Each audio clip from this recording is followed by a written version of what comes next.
Au programme du JT du Tour, Thibaut Pinot au micro d'RMC Sport après sa superbe course de la journée qui lui permet de monter à la 3e place du classement général.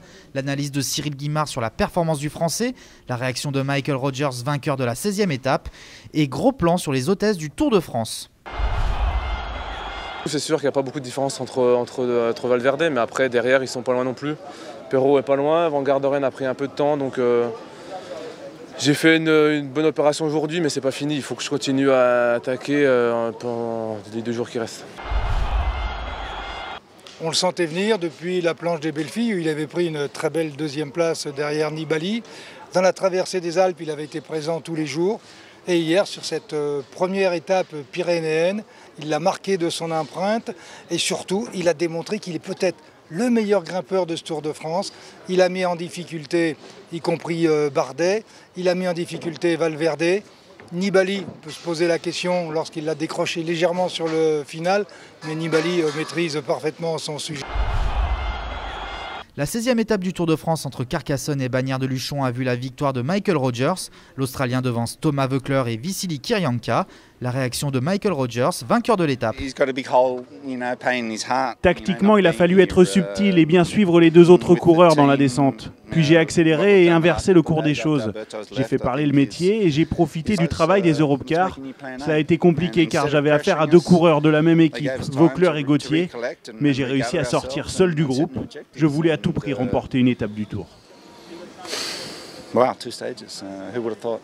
Au classement général, Vincenzo Nibali garde son maillot jaune. Rafael Maïka devance d'un petit point l'Espagnol Joaquim Rodriguez pour le maillot à pois.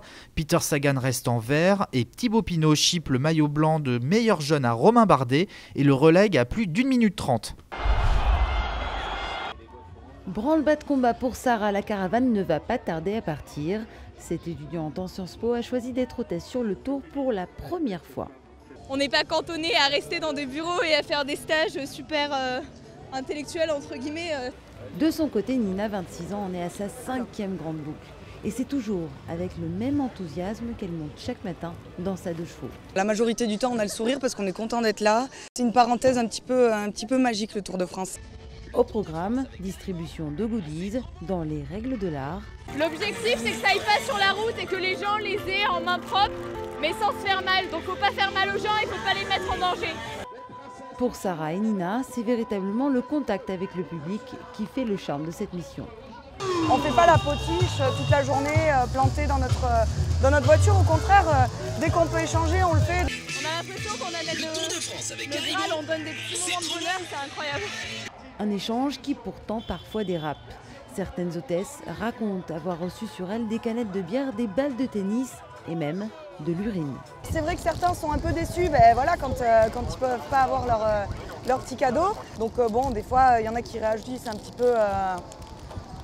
peu fougueusement. Comme Sarah et Nina, un peu plus de 500 hôtesses distribuent plus de 14 millions de goodies en 3 semaines, sous le soleil ou sous la pluie.